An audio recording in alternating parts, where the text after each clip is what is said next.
میزان گرامی قدر اللہ رب العزت کی فضل و کرم سے اس کی دی ہوئی توفیق سے سورہ بقرہ سے آیت نمبر 83 آپ کے سامنے تلاوت کی ہے۔ دعا کروں کہ اللہ تبارک و تعالیٰ ہر چیز کو سچ کہنے اور اس پر عمل کرنے کی توفیق عطا فرمائے۔ ترجمہ سماعت فرما لیجیے۔ رب کائنات نے ارشاد فرمایا وَإِذْ أَخَذْنَا مِيثَاقَ بَنِي إِسْرَائِيلَ، اور جب ہم نے پختہ وعدہ لیا بنی اسرائیل سے لا تعبدون الا اللہ، کہ وہ اللہ کے سوا کسی کی عبادت نہ کرے، وبالوالدین احسانا، اور وہ والدین کے ساتھ احسان کرے، وبذی القربی والیتامی والمساکین، اور قریبی رشتہ داروں کے ساتھ احسان کرے اور یتیموں اور مساکین کے ساتھ احسان کرے، وقولوا للناس حسنا، اور تمام لوگوں کے ساتھ حسن سلوک سے پیش ہے، وَأَقِیمُوا الصَّلَاةَ وَآتُوا الزَّکاۃَ، نماز ادا کرے اور زکوٰۃ بھی ادا کرے۔ یہ ہے اس آیت کریمہ کا ترجمہ جو رب کائنات نے بنی اسرائیل سے پختہ وعدہ لیا تھا، میثاق لیا تھا۔ میثاق کا معنی ہے پختہ وعدہ، اور یہی مضمون ہمارے مقدس کلام قرآن میں آیا ہے، تو گویا کہ یہ میثاق ہمارے ساتھ بھی ہے۔ منوال وہی حکم جو ان تمام چیزوں کے متعلق جو سابقہ امت میں سے لیا گیا تھا بنی اسرائیل سے، یہ تمام میثاق امت مصطفیٰ کے ساتھ بھی ہے۔ تو میثاق کیا ہے؟ سب سے پہلی بات یہ ہے کہ اللہ کے سوا کسی کی عبادت نہ کی جائے۔ عبادت کا حقدار صرف اللہ ہے، وہی خالق ہے، وہی مالک ہے، وہی رازق ہے، ذاتاً صفاتاً اس کا کوئی شریک نہیں۔ تو حق یہی بنتا ہے کہ صرف اسی کی عبادت کی جائے۔ اس کی عبادت کے بعد رب کائنات نے فرمایا کہ وبالوالدین احسانا، والدین کے ساتھ احسان کیا جائے، اور پھر اس کے بعد ترتیب کے ساتھ فرمایا وبذی القربی، اس قربا میں قریبی رشتہ دار یعنی آل اولاد، بیوی، چچے، چچیاں، پھوپھیاں، قریبی جو قریبی رشتہ دار ہیں وہ تمام وبذی القربی میں آ جاتی ہیں۔ تمام رشتے اسی وبذی القربی سے جڑے ہیں کہ ان کے ساتھ حسن سلوک کیا ہے۔ اور پھر اس کے بعد جو درجہ دیا، یہ ترتیب ہے، ترتیب کے ساتھ فرمایا کہ والیتامی، یتیموں کے ساتھ حسن سلوک کیا، والمساکین، اور غریب و مسکینوں کے ساتھ حسن سلوک کیا ہے۔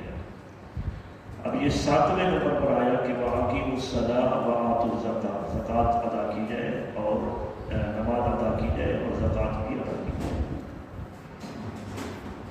آپ احباب سنتے ہیں کہ اللہ رب العزت کے جو متعلق حق ہیں اس کو ہم حقوق اللہ کہتے ہیں، اور جو بندوں کے متعلق حق ہیں ہم کو حقوق العباد کہتے ہیں۔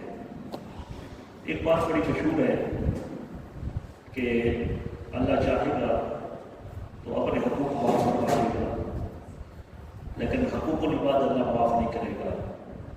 اللہ فرمائے گا کہ اے میرے بندو، تم آپس میں ایک دوسرے کے حق معاف کر دو، جنت میں چلے جاؤ۔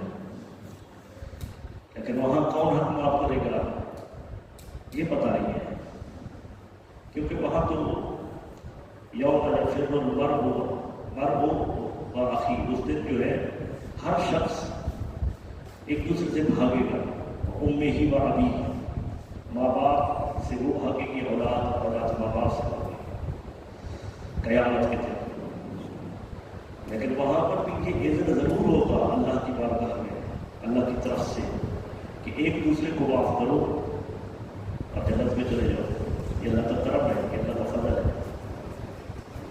ورنہ وہاں پر ایک حدیث پاک میں آیا کہ ایک شخص ہوگا، اس کے پاس ایک نیکی کی کمی ہوگی، جنت کا داخلہ موجود صرف اس وجہ سے ہوگا کہ ایک نیکی کا ہے۔ اللہ تبارک و تعالیٰ کا کرم ہوگا، اذن ہوگا اسے، جب اپنے رشتہ داروں سے لے کر اپنے رشتہ داروں کے پاس جاؤ، اپنے والدین کے پاس جاؤ، اور وہ ایک نیکی جو ہے وہ لے کر آؤ تاکہ تم جنت میں جا سکو۔ وہ ہر کہیں جائے گا، اسے نیکی نہیں ملے گی، بالآخر اسے ایک نیکی وہ شخص دے گا جس کے نامہ اعمال میں صرف ایک نیکی ہوگی۔ اور رسول اللہ صلی اللہ علیہ وسلم نے ترغیباً یہ حدیث آپ صلی اللہ علیہ وسلم نے بات فرمائی تاکہ میری امت کو اس بات کی ترغیب ہو کہ آپس کے اندر حسن سلوک اور آپس کے اندر جو تعامل ہے اس کا فائدہ کیا ہے۔ تو فرمایا کہ وہ جو ایک نیکی دے دے گا، اللہ فرمائے گا کہ اسے بلاؤ، جب اسے بلایا جائے گا تو وہ بندہ اللہ کی بارگاہ میں عرض کرے گا کہ باری تعالیٰ میرے نامہ اعمال میں صرف ایک نیکی تھی، جب میں نے دیکھا کہ جس کی ایک کم ہے وہ نہیں بخشا جا رہا تو میرے پاس تو ہے ہی ایک، تو ویسے کیسے جنت میں جاؤں گا؟ تو لہٰذا میں نے اس بات کو اچھا سمجھا کہ میں اسے نیکی دے دوں تاکہ ہم دونوں تو جہنم میں نہ چلیں۔ تو اللہ تعالیٰ فرمائے گا کہ پہلے تم جنت میں جاؤ اس کا ہاتھ پکڑ کر، جبکہ تو ایک محتاج ہے، محتاج ہو کر اتنا سخاوت کر رہا ہے، تو میں غنی ہو کر سخاوت کیوں نہ کروں؟ لہذا میں تجھے بھی بخشتا ہوں اس احسان پر، اس حسن سلوک پر، تو لہٰذا میں جنت میں چل جائے۔ تو اللہ رب العزت کے جو حقوق ہیں وہ یہی نماز، روزہ، حج، زکوٰۃ اللہ کے حقوق۔ اللہ کا حق مقدم ہے کہ اللہ کی عبادت جو ہے اس کا اللہ نے پہلے ہی ذکر کیا ترتیب کے ساتھ کہ لا تعبدون الا اللہ، اللہ تبارک و تعالیٰ کی سوا کسی کی عبادت نہ کی جائے۔ اب جب حقوق اللہ اور حقوق العباد کی عمل کی بات آئی، کام کرنے کی بات آئی، تو رب کائنات نے اپنے حقوق کو ساتویں مقام پر رکھا اور اپنی مخلوق کے حقوق 6 وہ پہلے بیان کیے۔ پہلا حق والدین کا رکھا، جبکہ رسول اللہ صلی اللہ علیہ وسلم کی ذات بھی موجود ہے۔ آقا علیہ السلام کو تو اس پوری کی پوری ایت میں آپ کا تذکرہ ہی ہوا۔ جب حقوق کی بات ہو رہی ہے تو ہم تو یہی سمجھتے ہیں کہ اللہ کے بعد اس کا رسول کا حق ہے، تو مختصر یہ عرض کروں کہ کیوں بیان نہیں ہوا؟ اس وجہ سے کہ حضور علیہ السلام کے حقوق العباد میں داخل ہی نہیں ہے۔ حضور علیہ السلام کے حقوق اللہ میں ہے۔ اللہ رب العزت نے اسے یہ مقام عطا فرمایا اپنے حبیب کو۔ ایک ایت دے رہا ہوں، اس طرح کی کئی ایتیں ہیں، درجنوں ایتیں ابھی پیش کر سکتا ہوں۔ رب کائنات نے ایک مقام پر ارشاد فرمایا کہ اللہ و رسولہ احق ان یرضوہ، اللہ اور اس کا رسول زیادہ حقدار ہے کہ ان یرضوہ، کہ اسے راضی کیا جائے۔ اب جب دو کی بات آئی تھی تو دونوں کا کہا جاتا نا، دونوں کو راضی کیا جائے، لیکن یہ نہیں فرمایا، بلکہ واحد کی ضمیر فرمائی کہ اسے راضی کیا جائے، یعنی میرے حبیب کو راضی کیا جائے۔ تو فرمایا کہ اگر تم اللہ کو راضی کرنا چاہتے ہو تو اس کا سبب یہ ہے کہ تم میرے حبیب کو راضی کرو۔ اس طرح کی کئی ایتیں ہیں قرآن مجید میں، فرقان حمید میں اللہ تبارک و تعالیٰ نے اپنے پیارے حبیب کے حق کو اپنا حق قرار دیا۔ تو حقوق العباد شروع ہوتے ہیں والدین سے۔ والدین تو پہلی ایت کیا آئی؟ اب اس پر تفصیل سے ہم بات کریں گے انشاءاللہ آج وبالوالدین احسانا اور اگلے جمعہ پر وبذی القربیٰ پر بات کریں گے، جو ذی القربیٰ میں جو آتے ہیں، پھر اس کے بعد یتامہ، مساکین، اور پھر عام لوگوں کے حقوق۔ یہ آج سے ترتیب شروع ہو گئی ہمارے جمعہ کے خطبوں کی۔ تو پہلا حق جو ہے وہ کیا ہے؟ والدین کا۔ اس میں یہ ہے کہ ابھی گزشتہ جمعۃ المبارک پر میں بھی یہاں نہیں تھا کہ والدین کے والد صاحب کے اِرشاد ثواب کا پروگرام تھا پنجاب میں، تو اس میں ایک بہت بڑا پروگرام تھا، ہزاروں اور بڑی مجمع تھا، تو اس حوالے سے بھی والدین کے حوالے سے گفتگو کی جائے تاکہ یہ وقت کی ضرورت ہے۔ اور کل ہی محمد تسلیم بھائی کی والدہ کا کل سویل تھا، 2 دن پہلے ان کا انتقال ہوا، تو والدین کے ساتھ احسان کی جو تبلیغ ہے یہ اس وقت کی اشد ضرورت ہے۔ رب کائنات نے فرمایا کہ وبالوالدین احسانا، والدین کے ساتھ احسان کرو۔ اب وہ والدین کے ساتھ جو احسان ہے وہ رب کائنات نے ایک اور مقام پر بھی فرمایا 15ویں پارے میں سورہ بنی اسرائیل میں، وَقَضَىٰ رَبُّكَ أَلَّا تَعْبُدُوا إِلَّا إِيَّاهُ وَبِالْوَالِدَيْنِ إِحْسَانًا، کہ والدین کے ساتھ احسان کرو۔ احسان کیا ہے؟ والدین کی عظمت یہ ہے کہ رب کائنات نے انہیں مجازی رب بنایا ہے۔ پتہ نہیں چلتا جب والدین حیات ہوتے ہیں نا تو ان کی قدر و مقدار اس وقت پتہ نہیں چلتی جو ہونی چاہیے۔ جب چلے جاتے ہیں تو پتہ چلتا ہے کہ ہمارے سر سے تو نکلے ہو گئے، ہمارے سر پر ایک سایہ تھا، وہ عظیم سایہ والدین کا تھا۔ والدہ موسیٰ جب فوت ہو گئی تو رب کائنات نے بھی اپنے کلیم سے فرمایا کہ اے میرے کلیم آپ ذرا سنبھل کر آنا، وہ دعائیں کرنے والی چلی گئی۔ تو والدین کا کیا مقام ہے، کیا درجہ ہے، کیا مقام ہے کہ ہم اس دنیا کے اندر جو ہے ان کے والدین کے حقوق کو اگر سمجھتے ہوتے تو آج جو بوڑھے ہو جاتے ہیں والدین، ان کے ساتھ جو ناروا سلوک کیا جاتا ہے، تو اگر ان کے والدین کی عظمت اور ان کی جو قدر و منزلت ہے اس کا ہمیں حقیقتاً علم ہوتا اور اس پر عمل پیدا ہوتے، تو پھر باپ ماں جب بوڑھے ہو جائے تو اس وقت وہ بے یار و مددگار نہ رہتے۔ ابھی چند مہینے پہلے وہ الحاج حاجی محمد حنیف طیب نے بوڑھے مرد عورتوں کے لیے ایک مقام بنایا، سویٹس ہاؤس جناب سے اس کا نام ہے، یہ اپنا کورنگی میں بہت بڑا مقام ہے۔ ہم نے بلایا وہاں پر، تو ہم نے اس جگہ کی وزٹ کی، وہاں پر گئے تو تقریباً 100-150 مرد جو ہیں ان کی ہم اس میں گئے، خواتین کا علیحدہ، مردوں کا علیحدہ۔ جو باپ جو ہے وہ ان کی آنکھوں میں آنسو تھے، حالانکہ مرد تو مضبوط ہوتا ہے۔ اب ہم ان سے ملاقات کی، فردن ایک کے پاس گئے، سید حسن شاہ صاحب کے ساتھ تھے اور دیگر بھی، فردن ہم ایک کے پاس گئے، تو جس کے پاس جا کر کچھ دعا سلام کرتے تو اس کے چہرے پر مسکراہٹ آتی، ہمارے پاس علماء کرام کا ایک وفد آیا ہے اور مدینہ سے ایک شاہ صاحب آئے ہیں، جب نام مدینہ کا سے ہوتے تھے تو مچل جاتے تھے، لیکن آنکھوں میں آنسو بھی تھے۔ اب وہ سارے بے یار و مددگار نہیں تھے، سب ایسے نہیں تھے کہ ان کی جب اولاد نہ ہو اور آدھی ختم ہو گئی اس کو، ایسا تھوڑا تھا۔ سارے بے یار و مددگار نہیں تھے، سب یہ نہیں تھے کہ ان کی اولاد بیٹے دیں گے ان کے، نہیں، کچھ گھر سے تنگ بھی تھے۔ والدین جو تھے وہ اپنے اولاد کے اس رویے سے تنگ ہو کر کوئی ایک قصہ سنا رہے تھے کہ اس نے جا کر خود داخلہ لیا وہاں پر، کچھ یہ تھے کہ ان کو چھوڑ کر گئے۔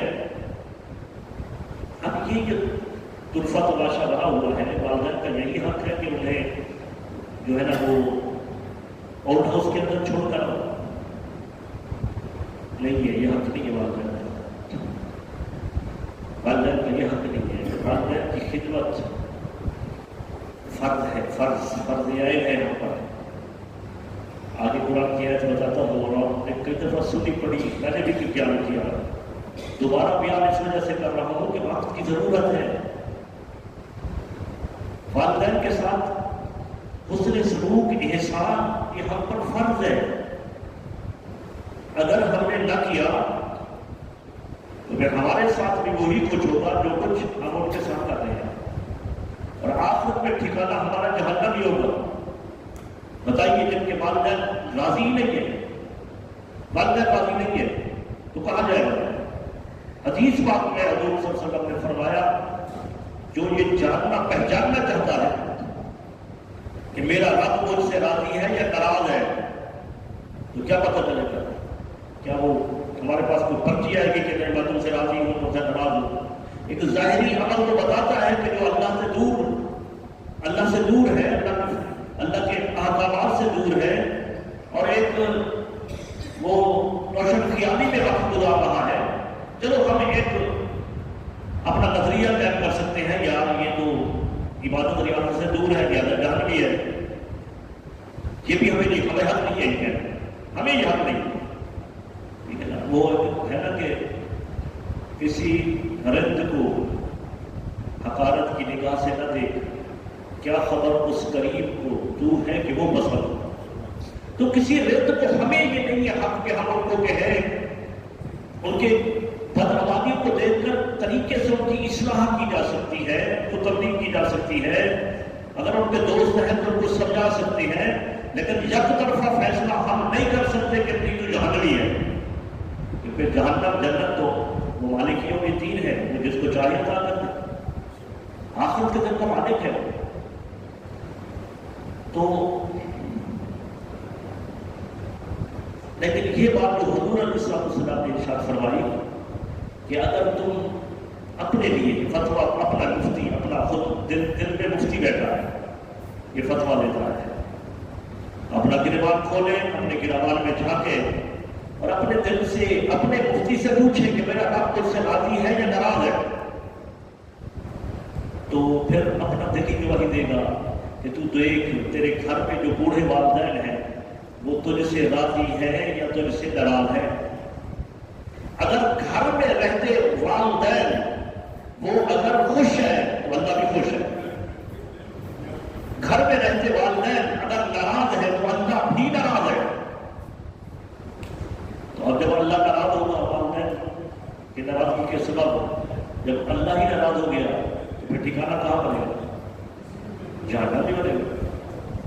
لہٰذا اس بات کی اشد ضرورت ہے کہ والدین جب بوڑھے ہو جائیں، بالخصوص جب وہ 60 سال کی عمر سے اوپر، اور اس جب بچپنا لوٹ آئے، چچڑا پن آ جائے، یاداشت کم زور ہو جائے، کام کاج کرنے کے قابل نہ رہیں، تو پھر ان والدین کے ساتھ احسان کا حکم ہے کہ ان کے ساتھ احسان کیا جائے۔ احسان کیا ہے؟ احسان ایک ہوتا ہے ظلم، ایک ہوتا ہے عدل، اور ایک ہوتا ہے احسان۔ احسان کو سمجھنے کے لیے آپ مثال ہے کہ آپ پہلے ظلم کو سمجھیں کہ ظلم کیا ہے۔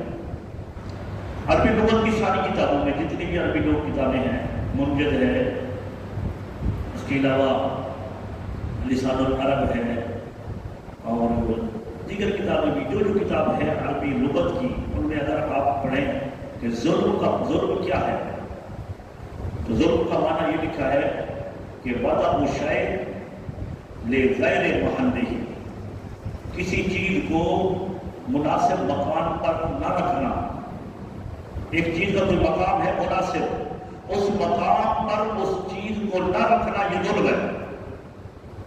جو کسی کا مقام ہے وہ مقام اس کو نہ دینا یہ ظلم ہے۔ ظلم یہ نہیں ہے کہ کسی مدرسے کے اندر، کسی ادارے کے اندر استاد تھوڑا بچوں کی بہتری کے لیے تھوڑا پیٹنے والا ہو، تھپڑ شپڑ دلانے والا ہو یا غصہ کرنے والا ہو تو کہیں استاد بڑا ظالم ہے۔ علاقے کی جو واردات ہیں اس کو ختم کر لیے کہ کوئی ایس ایچ او ایسا آ جائے جو ایماندار ہو اور تھوڑا سختی کرنے والا ہو، یا ایس ایچ او بڑا ظالم آیا ہے، یہ ظلم نہیں ہے۔ ظلم کیا ہے کہ کسی چیز کو جو اس کا مناسب مقام ہے اس مقام پر نہ رکھنا، یہ ظلم ہے۔ اب آپ جانتے ہیں، سمجھتے ہیں کہ ہر چیز کا ایک مناسب مقام ہوتا ہے۔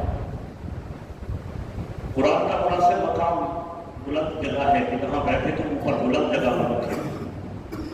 پگڑی کا مناسب مقام سر ہے تو سر پر اس کو پہنے۔ ٹوپی کا مناسب مقام سر ہے تو سر پر اس کو پہنے۔ جوتے کا مناسب مقام پاؤں ہے تو پاؤں پر اس کو پہنے۔ اب ہم پگڑی کو اتار کر پاؤں میں رکھتے ہیں، جوتے کو ڈال کر سر پر رکھتے ہیں، تو آپ کہیں گے کہ یہ ظلم ہے۔ ظلم کسے کہتے ہیں کہ جو کسی کا مقام ہے اس مقام پر اسے وہ منزلت نہ دینا، وہ منزلت وہ مقام نہ دینا۔ اب ہر کسی کیا، کیونکہ اب اس دنیا کے گوشے گوشے کے اندر آپ دیکھ لیں کہ جو کسی کا مقام ہے اسے نہ دینا۔ بزرگ کا ایک مقام ہے، اللہ تبارک و تعالیٰ بھی سفید ریش سے اللہ حیا فرماتا ہے کہ اس کی دعا کو رد کرے۔ اللہ خود فرماتا ہے کہ مجھے سفید ریش کی دعا رد کرتے ہوئے حیا آتی ہے۔ لیکن بس میں سفر کر رہے ہیں، بڑا بزرگ کھڑا ہے اور آپ آرام سے رہ رہے ہیں، نوجوان کڑی اور جوان بیٹھا ہے، یہ ظلم ہے۔ اس کا مقام ہے، اس کو عزت دو، احترام دو ان کا۔ اسی طرح اپنی صفوں کے اندر بھی نوجوان دیکھ لیں، جماعت کی صورت میں بھی، حالانکہ نماز مساوات کا حکم دیتی ہے کہ جو آ گیا پہلے بس وہی بیٹھے گا۔ ایسا نہیں ہے کہ پہلی صف کے اندر غریب بیٹھے ہوں تو امیر آ جائے تو پہلی صف کو خالی کر دیا جائے، نہیں وہاں تو بڑے نہیں بیٹھیں گے، نہیں، نماز اس کا حکم نہیں دیتی، مساوات کا حکم دیتی ہے۔ لیکن بزرگ جو ہے، بزرگ اگر کوئی آ جائے، نوجوانوں کا ادب و احترام کرتے ہوئے وہ صف کو چھوڑ دے، ان کو آگے مقام دے دے اور خود پیچھے چلا جائے، تو یہ اس نے کیا کیا؟ اگر اس نے ایسا نہیں کیا، ان کی جگہ نہیں تھی، بزرگ کھڑا رہا، بزرگ کو تکلیف دی، تو اس نے پھر کیا کیا؟ اس نے ظلم کیا۔ والدین کے ساتھ وہ جو ان کا مقام ہے، جو بھی بیان کرنے والا ہوں، وہ اگر ان کو حق نہیں دیا تو پھر ان کے ساتھ بھی ظلم کیا، یہ ظلم ہے۔ اب جب یہ سمجھ گیا تو بات عدل کی آتی ہے۔ عدل کسے کہتے ہیں؟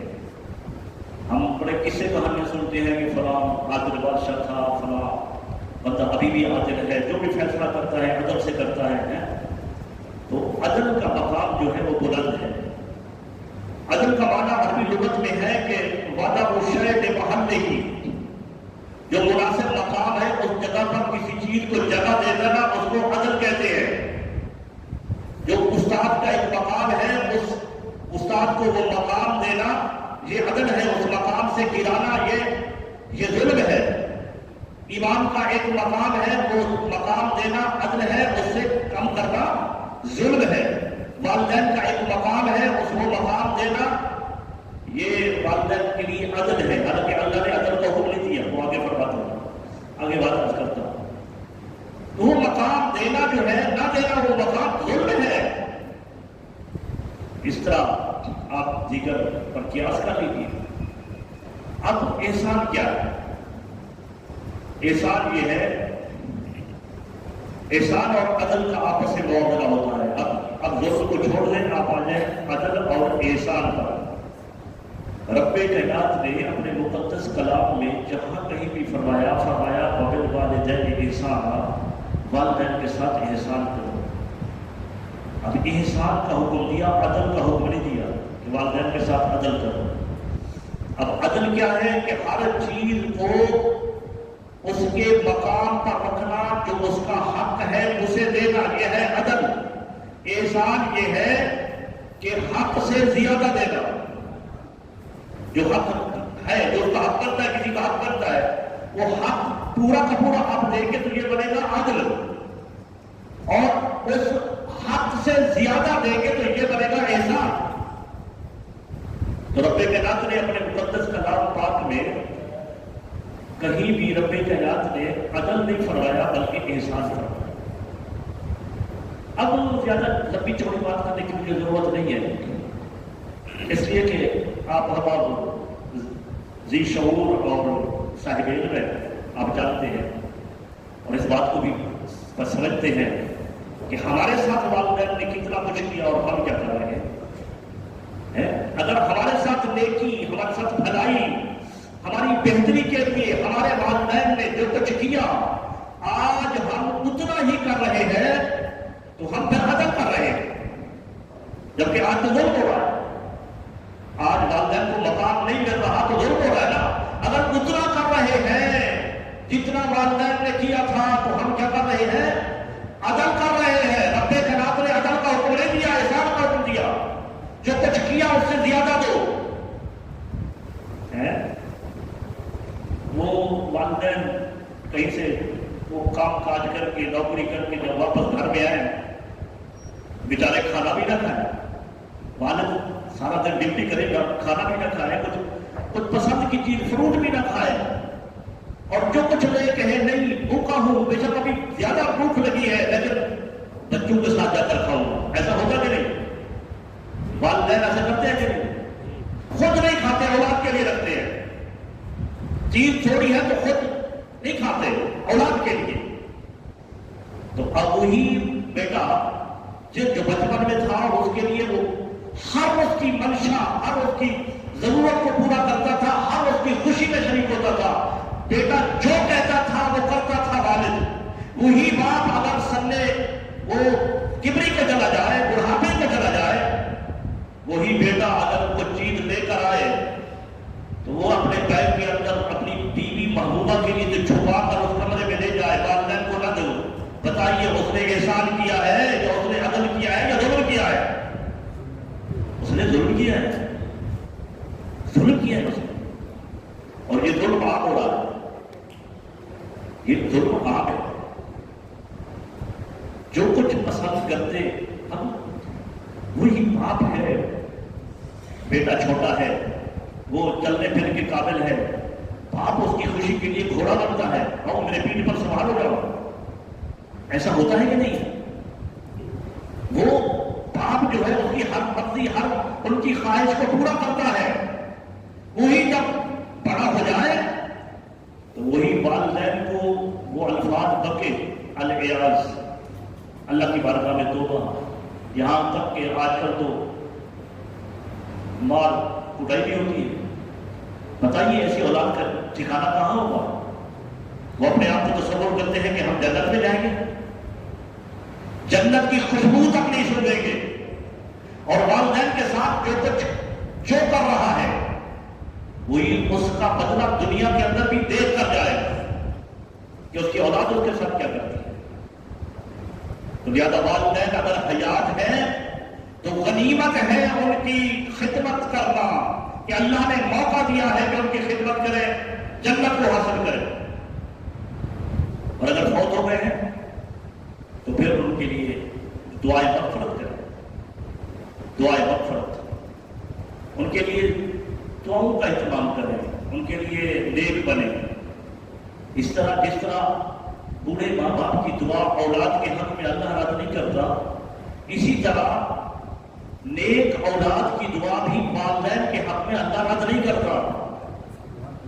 وَإِذَا مَاتَ الْإِنسَانُ انقطع عمله إِلَّا ثَلَاثٍ، جب انسان مر جاتا ہے عمل منقطع ہو جاتے ہیں، نہیں عمل کر سکتا، مگر 3 عمل مرنے کے بعد بھی باقی رہتے ہیں۔ علم نافع ينتفع به، علم پڑھا، دوسروں کو پڑھایا، مرنے کے بعد اس کا ثواب ملتا ہے۔ اور صدقۃ جاریہ، نیک کام کر گیا، مسجد مدرسہ میں کسی لوگوں کی بھلائی کے لیے روپیہ پیسہ لگا دیا، مرنے کے بعد اس کا ثواب اسے ملے گا۔ تیسری چیز جو حضور صلی اللہ علیہ وسلم نے فرمایا والولد الصالح یدعو لہ، نیک اولاد جو اپنے والدین کے لیے دعا کرتی ہے۔ مرنے والا مر گیا، جانے کے بعد وہ گناہگار ہے، اولاد نیک نے دعا کی، اللہ نے ان کے گناہوں کو معاف کر دیا۔ فوت ہونے والا فوت ہو گیا، نیکوکار تھا لیکن جنت میں اتنا اعلیٰ مقام نہیں تھا، نیک اولاد نے دعا کی، جنت کے اندر درجے بلند ہو گئے۔ تو والدین کے ساتھ حسن سلوک کرو، زندہ ہے تو ان کی خدمت کو لازم قرار دو۔ یہ جو فرمایا گیا کہ ماں کی قدموں کے نیچے جنت ہے، اب وہ جو ہے اس کے کیا معنی ہے، کیا مقصد ہے کہ اگر والدہ راضی ہے نا تو پھر یقینی جنتی ہو تم، اگر والدہ راضی ہے تو یقینی جنتی ہو۔ والدہ کو راضی کرو، والدہ راضی ہے تو تم جنتی ہو۔ باپ جنت کا دروازہ ہے، جنت سے دروازے سے گزرنا ہوتا ہے، یہ بھی حدیث بات میں آیا۔ تو جنت میں داخلہ اپنا کرانا چاہتے ہو تو اپنے والد کو راضی رکھو، اور اگر یہ دونوں ناراض ہیں تو پھر رب بھی ناراض ہے، اللہ بھی راضی نہیں ہے۔ وہ والدہ کہ ایک صحابی ہے حضرت علقمہ رضی اللہ تعالیٰ، وہ بیمار ہے اور وقت آ گیا وفات کا، سکرات لگ گئی ہے، وہ جو سانس اکھڑتی ہے اور سکرات، تو وہ وقت کافی وقت جاری ہے۔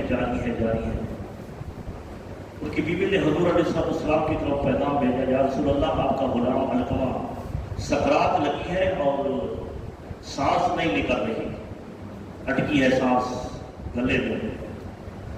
آقا علیہ السلام نے حضرت علی کو بھیجا، ساتھ دیگر صحابہ کو بھیجا کہ جاؤ تلقین کرو۔ اللہ تبارک تعالیٰ کے پیارے حبیب کا فرمان ہے وَلَقِّنُوا مَوْتَاكُمْ، تو اپنے مردوں کو تلقین کیا کرو۔ کیا جب وہ وقت مرگ کے قریب ہو تو ان کے قریب بیٹھ کر پھر کوئی ورد کرو، اللہ تعالیٰ کا کلمہ شریف کا ورد کرو، انہیں بھی کہو، کیونکہ سختی کا عالم ہے، کہیں وہ انکار نہ کر دے، انکار کر دیا تو اس وقت کا انکار بہت نقصان دے گا۔ اوپر بیٹھ کر کلمہ شریف پڑھو، لا الہ الا اللہ کا بڑے دھیمے الفاظ کے اندر ذکر کرو تاکہ ان کی زبان پر بھی جاری ہو جائے۔ یہ حضور علیہ السلام کا فرمان ہے۔ حضرت علی اور دیگر صحابہ کو حضور نے بھیجا، انہوں نے جا کر وہاں حضور صلی اللہ علیہ وسلم کے فرمان کے مطابق ذکر پڑھا، لیکن حالت جو کی توں ہے۔ پیغام بھیجا گیا، یا رسول اللہ بس حالت جو کی توں ہے، وقت کافی گزر چکا ہے۔ میرے آقا صلی اللہ علیہ وسلم نے فرمایا کہ ان کے والدین زندہ ہیں، بتائیے یا رسول اللہ والد تو فوت ہو گیا ہے، والدہ زندہ ہے۔ فرمایا جاؤ ان کی والدہ کے پاس اور انہیں کہو کہ تمہیں محمد رسول اللہ بلا رہے ہیں، اور اگر وہ اس حالت میں ہے کہ میرے پاس نہیں آ سکتی تو مجھے آ کر خبر دو، میں محمد چل کر ان کے دروازے پر جاؤں۔ تو آقا علیہ السلام کی جب پیغام وہاں پہنچا، وہ تھی تو بڑی نحیف کمزور، لیکن حضور کا نام سنا، اس نے کہا میں کون ہوں کہ آقا کو تکلیف دوں کہ چل کر میرے پاس آئے، میں خود ہی چل کر حضور کی بارگاہ میں جاؤں گی۔ اس نے لاٹھی اپنے ہاتھ میں لی اور ہاتھ سے دیکھتے دیکھتے چلی حضور کی بارگاہ میں۔ جب آقا علیہ السلام کی بارگاہ میں پہنچی تو حضور نے سوال کیا کہ علقمہ تمہارا بیٹا ہے؟ جی یا رسول اللہ میرا بیٹا ہے۔ فرمایا علقمہ سے ناراض تو نہیں ہے؟ یا رسول اللہ بہت ناراض ہوں۔ فرمایا تمہیں حالت کا پتہ ہے کہ سکرات لگی ہے، روح پرواز نہیں کر رہی؟ پتہ نہیں ہے، لیکن میں بہت ناراض ہوں، معاف کر دو، سکرات کا وقت ہے، معاف کرو گی تو اس کی روح نکلنے میں آسانی ہو جائے گی۔ عرض کرنے کی یا رسول اللہ نہیں، بڑا دکھ پہنچایا، کبھی معاف نہیں کروں گی۔ والدین ناراض ہے، حضور کی بارگاہ میں بہت دل دکھایا، میں اس کو معاف نہیں کروں۔ فرمایا اچھا بالکل معاف نہیں کروں گی۔ فرمایا کہ صحابہ لکڑیاں جمع کرو، لکڑیاں جمع کرو۔ یا رسول اللہ کیوں لکڑیاں کیوں جمع؟ فرمایا تو اس سے ناراض ہے، تو ان کو معاف نہیں کر رہی، تو میں محمد نے یہ فیصلہ کیا ہے کہ تیرے بیٹے کو تیری آنکھوں کے سامنے آگ میں جلاؤں. یہ حضور علیہ السلام کی حکمت تھی. اور والدین کتنا رحیم ہوتے ہیں، کتنا قریب ہوتے ہیں اپنی اولاد پر. میرے آقا والدین کی کیفیت کو جانتے تھے کہ باپ کبھی بھی یہ برداشت نہیں کرے کہ میرا بیٹا میرے آنکھوں کے سامنے آگ میں جلے، ورنہ آگ کا عذاب دینا سوائے اللہ کے کسی کو جائے نہیں ہے. کہ حضور علیہ السلام بھی شارع اسلام ہے، لیکن محدثین نے اس حدیث پر گفتگو کی کہ حضور نے اس وجہ سے حکم دیا کہ والدہ کبھی نہیں چاہے گی کہ میرا بیٹا میرے سامنے آگ میں جلے.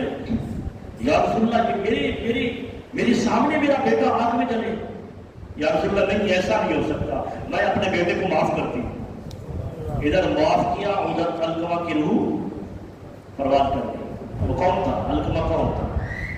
صحابی رسول. ہم کس بات کی مولی ہے بھائی؟ ہم کون ہوتے ہیں؟ شیخ عبد القادر جیلانی رحمت اللہ علیہ جیسے کروڑوں جمع ہو جائیں، ایک ادنا صحابی کے درجے کو نہیں پہنچتے. شیخ عبد القادر جیلانی کی بات جو تمام اولیاء کا سردار ہے، جو فرما رہا ہے قدمی ہاتھی اللہ رقبت لکل ولی اللہ، میرا یہ قدم تمام ولیوں کی ٹکر پر ہے، اس کی مثال دے رہا ہوں. اگر کروڑوں اس جیسے جمع ہو جائے تو ایک ادنا صحابی کے درجے کو نہیں پہنچتے. وہ علقمہ صحابی ہے، علقمہ صحابی وہاں تک ہے، روح پرواز نہیں کر رہی. اور یہ ہماری ترغیب کے لیے تھا نا. آج ہمارے والدین ہم سے ناراض ہوں اور اسی ناراضگی کے اندر دنیا سے چلے جائیں اور ہم خوش فہمی میں رہ جائیں کہ ہم جنتی ہیں. ارے یہ ہو ہی نہیں سکتا. والدین ناراض ہوں، بندے نے اب جہنم کو دنیا کے اندر کما دیا. والدین کو راضی کیا، اللہ بھی راضی ہو گیا. والدین کا ہر حکم مانو. حضور علیہ السلام نے یہاں تک ترغیب دی، فرمایا کہ اگر والدین تمہیں کہیں، والدین مشرک بت پرست ہے، والدین بیٹا موحد ہے، اللہ کی وحدانیت کو مانتا ہے، وہ بیٹے سے کہے جو اللہ کی وحدانیت کو مانتا ہے، وہ بیٹے سے کہے کہ ایسا کرو کہ مجھے عبادت خانے میں چھوڑ کر آؤ، جہاں میں بتوں کی عبادت کروں گا تو وہاں مجھے چھوڑ کر آؤ. فرمایا نہیں، اس میں معذرت کر لو اپنے والدین سے، کیونکہ وہاں جانے کے لیے وہ غیر اللہ کی عبادت کے لیے جا رہا ہے، تو وہاں کے لیے معذرت کر لو. وہ بھی اچھے انداز کے اندر، گستاخی میں نہیں، گھڑا کر نہیں، معذرت کر لو. وہاں چھوڑو نہیں ان کو، لیکن وہ اگر کسی طریقے سے چلے جائیں عبادت خانے میں اور بھائی مشرک بت پرست وہاں سے پیغام آ جائے مجھے لے جاؤ، تو اولاد کو حکم یہ ہے کہ وہ لے آئے وہاں سے، ان کو وہاں سے لے آئے. تو یہ صحابی جو ہے وہ ان کا معاملہ یہ ہے کہ وہ والدہ ناراض ہے تو روحی پرواز نہیں کر رہی. ہماری کتابوں میں بالخصوص صحیح مسلم میں ایک حدیث ہے کہ سابقہ امتوں میں اللہ کا ولی تھا، ان کو سابقہ امتوں میں جو اللہ کا ولی ہوتا ہے اسے آپ کہتے تھے راہب. یہ ٹائم بھی ختم ہو گیا، ٹائم بھی بہت جلدی چلا جاتا ہے. مگر آخری بات، اس کے بعد یہ مضمون میں نے کہا کہ یہ جاری رہے گا انشاءاللہ. حقوق العباد کے حوالے سے، والدین کے حقوق، ذی القربہ قریبی رشتہ داروں کے حقوق، اور اس کے بعد پھر مساکین، یتیم اور تمام دیگر جو لوگ ہیں، مقبول للناس، تمام جو لوگ ہیں کافر مشرک، ان کے ساتھ حسن سلوک، یہ ہماری انشاءاللہ ترتیب کے ساتھ چلے گا. تو اب یہ کر رہا تھا کہ جرید نام تھا اس کا، اور وہ سابقہ امتوں کے ولی کو کہتے ہیں راہب. تو وہ راہب تھا، عبادت گزار، اور عبادت گزار بھی ایسا تھا. یہ رہبانیت اسلام میں نہیں ہے. اسلام میں حضور نے فرمایا اللہ رہبانیت فی الاسلام، اسلام میں رہبانیت نہیں ہے. تو راہب ایسا کرتے تھے، گھر بار چھوڑ دیتے تھے، اپنے بیوی بچوں سب کو چھوڑا اور وہ چلے گئے عبادت خانے میں، وہاں عبادت کی. اب دنیا سے لا تعلق ہو گئے. تو ان کا تصور دل کے اندر خیال یہ تھا کہ اللہ ہمیں ملتا ہے تو اس حالت میں ملتا ہے کہ ہم دنیا کو 3 طلاقیں دے دیں، دنیا کے قریب رہ جائیں.